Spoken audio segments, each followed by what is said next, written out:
Warning. Containment breach. SCP redacted has escaped.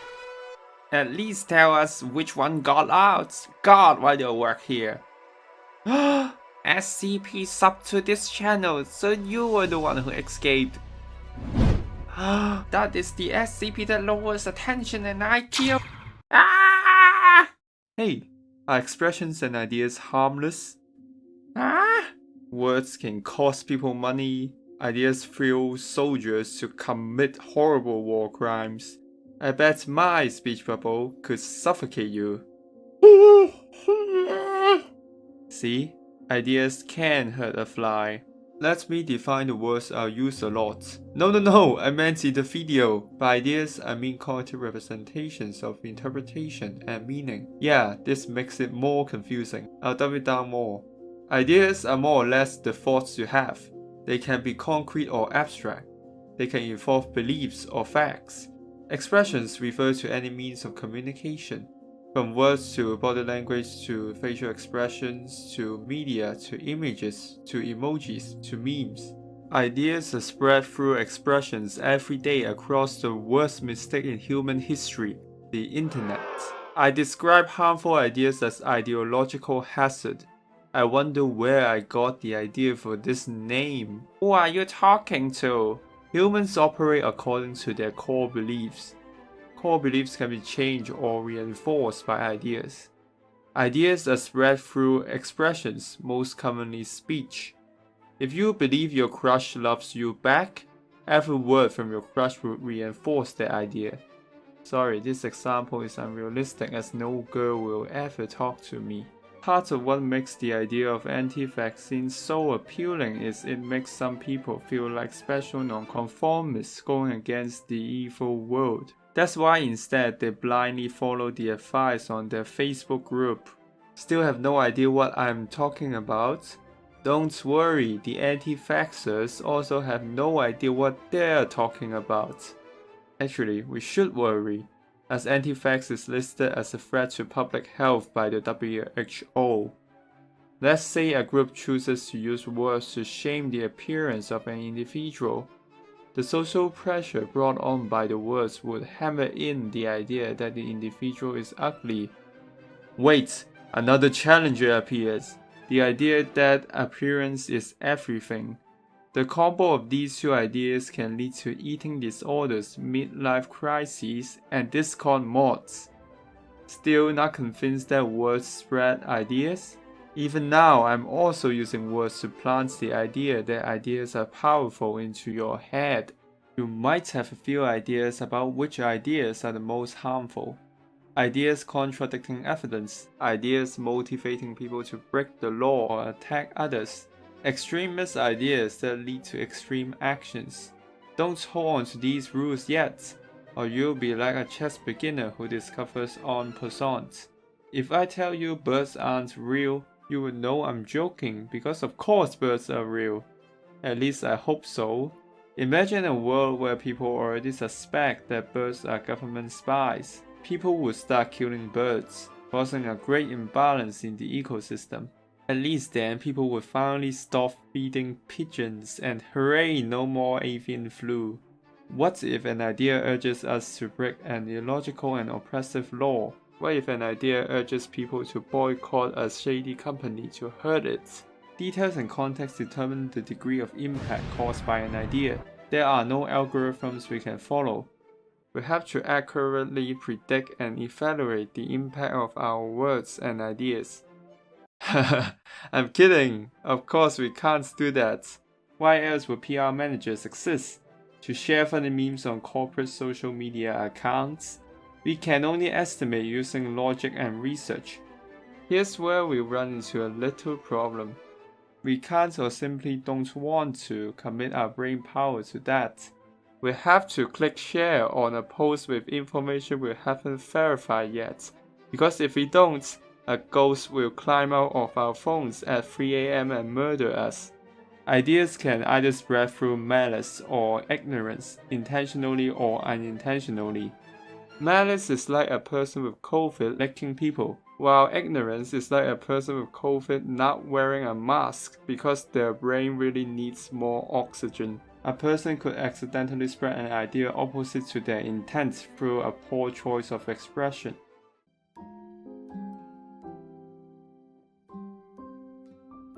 "13 Reasons Why" is a show about a girl who killed herself and left tapes explaining why she did it. Don't ask me what tapes are. I think they're used for sticking stuff together. The show brought awareness to the topic of suicide and bullying, and I think that the show creators have good intentions. But it likely also led to the Werther effect, which states that the depiction of suicide in news or fictional media, if done carelessly, could trigger susceptible people to suicidal behavior. The scientific community still doesn't have a definite conclusion as to whether 13 Reasons Why had caused a significant increase in suicide rates. The show had an explicit suicide scene, so clearly someone didn't do their homework. Yes, Netflix added content warnings and removed a graphic suicide scene, so they could go back to killing shows and not their audience. But this still leaves the problematic premise of the show. The character Hannah killed herself to achieve the goal of showing her pain through the recorded tapes. The idea that suicide can help someone achieve something is dangerous and misleading. A living human can do much more than a corpse, except in the field of rotting and attracting flies. Not every person would respond to the show in the same way. We now live in a world where ideas can be spread to countless strangers. So I guess we have given up the rule of not talking to strangers. Communication happens in two parts, the sending and receiving of information. In normal conversations, we adjust the methods and words used to convey an idea depending on our understanding of the receiving end. But this cannot happen if we don't personally know the person we are communicating with. So it's the difference between a blind date and a Tinder date after relentless online stalking. No matter how well an idea is conveyed in media, given how far the media can reach and how long it lasts, at least one person would probably be negatively affected by the media. Remember that Tom and Jerry had a lot of dangerous stunts waiting for children to mimic. Media creators could only control what is on the show, not people's reactions. There are ways to minimize the negative impact of their media and maximize the positive impact, like following scientific research on suicide contagion. 13 Reasons Why is not an SCP that led to waves and waves of people lining up to jump off a cliff, but the ignorance of the writers might have led to a few more suicides than otherwise. And the tragedy is I believe that they truly wanted to help people struggling with mental health. There isn't always scientific research to guide our decisions on how to express ourselves.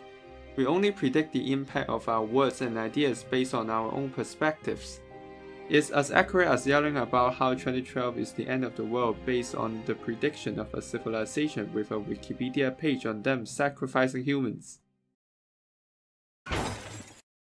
You can't be a modern comedian without complaining about how hard it is to tell a joke without offending someone nowadays. But people getting more sensitive is not the only reason. Jokes are also reaching beyond their intended audience. The purpose of a joke is to make people laugh. It is one of those obvious things we often forget, like how mobile phones can be used to make phone calls. Humor is subjective. That is what I tell myself when no one laughs at my jokes. But good jokes should be funny to a lot of people. Telling a joke in public is different from in private, where you know your audience. If you tell a racist joke to a bunch of racists, they will probably laugh, unless you are somehow that unfunny. Of course, a hateful joke will still cultivate hate in people when told in private, but the consequences are much milder than telling jokes in public. By public, I mean posting on the platform formerly valued at 44 billion, but now its value is X, because the number is so embarrassing that they need to hide it in a variable. You cannot control how people react to your jokes, but you can control what jokes you tell. Follow your personal values and the purpose of making people laugh. The jokes you make, like all your other actions, represent who you are. Sometimes indicating that you are not serious can reduce the damage of a joke, but ultimately it is not an excuse. If you rob a bank and yell, "It's just a prank," you're still a bank robber. The further a joke spreads, the more likely it will hurt someone. It is dumb to shame those people. They are simply not your intended audience. It is okay to be sensitive, but it doesn't mean the person who tells the joke should change. The ideal world would allow people to say and do whatever they like, absolute free speech and freedom of expression. However, ideas are not harmless. If words have no impact on the world, why would we waste energy to speak? Words can manipulate, negotiate, educate, spread deep dark thoughts on the internet, and convince people to subscribe to the channel. So everyone, press the subscribe button to stay tuned to me overloading myself with unnecessary thoughts. Ideas can lead to undesirable consequences. Corporate greed comes from the idea that money is the most important of all. The idea of manifest destiny worsened slavery and led to wars. And worst of all, the idea that ripped jeans are cool led manufacturers to be able to charge extra by cutting holes in their products. Mass censorship is not the answer. Censorship is dangerous because it is often the ones in power who decide what gets censored. And those people have their own agendas and biases. Besides, ideas have different degrees of positive and negative effects on different people in different contexts. How much negative effect is too much? How many negatively affected people is too much? What contexts should be considered? How on earth do people find cherry-flavored soda appealing? The first three questions all have subjective answers. The answers will align with the agenda and bias of the decision maker. You could censor whatever you want by focusing on the negative impacts. Violent video games definitely contribute to some degree to violent behavior, but so do any words, images, or videos depicting violence. Alcohol and any testosterone-inducing activities like sports have to be banned too.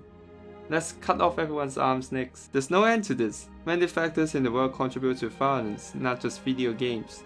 Some people would call for a ban on what they think are irritating or irrelevant as part of their subconscious goal to push their own values and lifestyles on everyone else. But not everyone is the same. Letting everyone live their life and cultivate new ideas for society means minimizing censorship. Still, a degree of censorship enforced by the law is necessary for society to function. Of course, the process of choosing what the law should censor is also subjective. Censorship should only target immediate threats to the functioning of society, and society has to define what counts as immediate and what counts as a threat. As society evolves, the threats to its structure change. In the past, the ideas of alchemy were a threat to society because gold was a major currency. The mere belief that gold could be obtained cheaply could collapse the economy. We now know that turning other elements into gold is possible, but it is so expensive that we are better off asking Dionysus for the golden touch like Midas did. Whatever happened to that guy?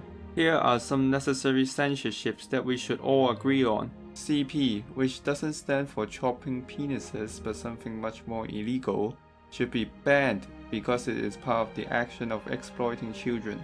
An extreme ideology extremely likely to cause death should be censored, or any of the cognitive hazard or info hazard SCPs locked inside here. Yes, I'm still here. If they don't pose an immediate threat, no matter how twisted and illogical, ideas and expressions should not be censored, or they should be censored only under problematic contexts. Time creates uncertainty. We could use other methods to stop them. The most obvious way is to start with ourselves and be aware of what ideas we've spread and their potential impact.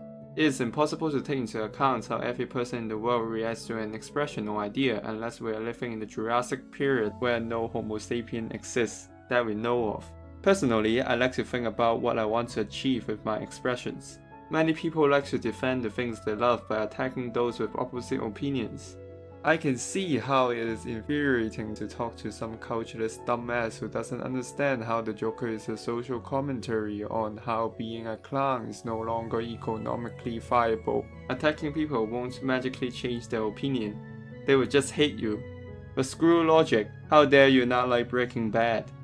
Anyway, we can start from ourselves to reduce the spread of the more problematic ideas. Do a simple Google search before sharing something outrageous. Don't want to waste your time on a simple fact check because you're that lazy? Then don't share that idea further. Many ideas will have negative impacts if they spread far enough. Some of the impacts are unknown to us, but some are obvious if we just use a few more brain cells. Keep our personal values and goals in mind, because what we express represents who we are.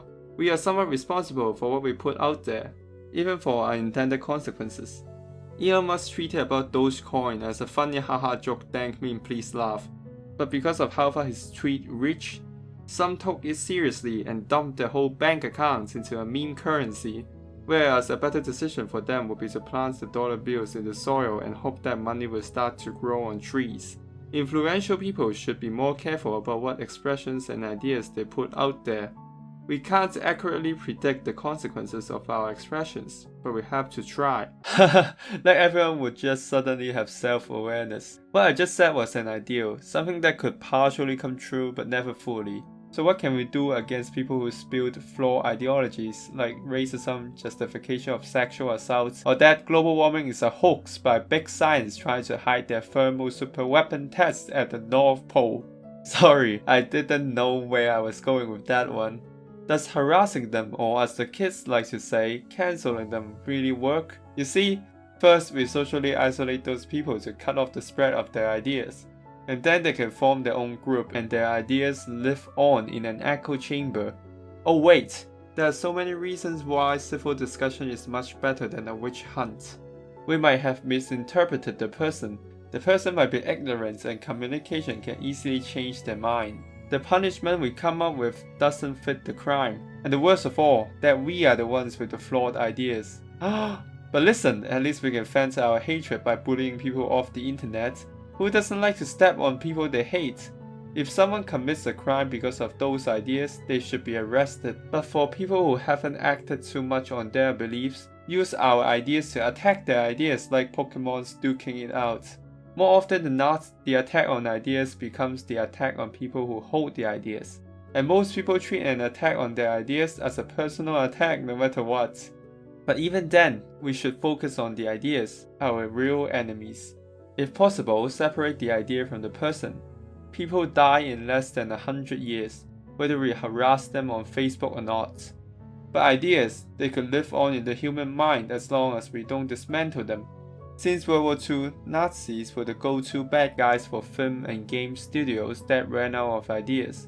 Despite that, a lot of people still like to think other ethnic groups are inferior to them.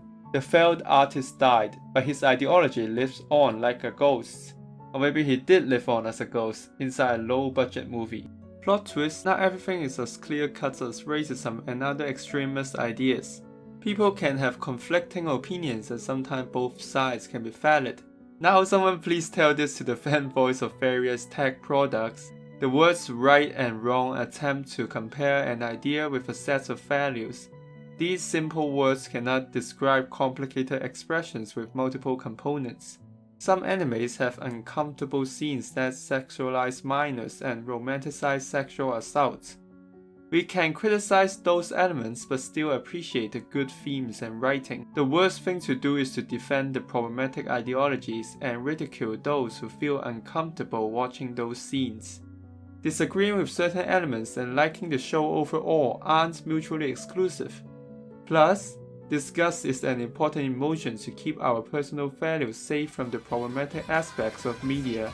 A piece of media and expression can convey multiple ideas. We can agree with some and disagree with some. We are confined to our biases and limited information about the world. If we combine our limited perspectives, we can paint a better picture. We should all throw ideas into a gladiatorial arena for them to fight each other. The ones that hold out will survive. The 13 reasons why cause avoidable harm? I think so. Is a particular joke too offensive? Maybe. Even this video is only an idea from my perspective that I throw into the arena of ideas. What we express is a way to convey ourselves to the world. Good intention doesn't matter. The world cannot read our minds. Every moment we express ourselves, we risk hurting people, no matter our intentions. But what's the alternative? Not speaking? Banning every piece of media around the world? Context and wording matter so much. I have a bomb. There is a difference between yelling this on an airplane and in a water balloon fight holding a C4 plastic explosive. Motto: it's not a real bomb. You two please don't come after my family. If you can't overthink every word you say, fine. It is impossible to express yourself perfectly all the time, so do what you can. But don't ever lie to yourself that expressions and ideas hold no power. They have the power to cause so much pain, and that is the dark side of our ability to communicate. Please like and subscribe, and I'll see you when I have another idea. Thank you so much for watching. And by the way, if you want to know what happens next for the SCP Foundation, well, they are all dead and the world ends. If you have a better ending in mind, comment down below. Just write something, I need engagement, bye!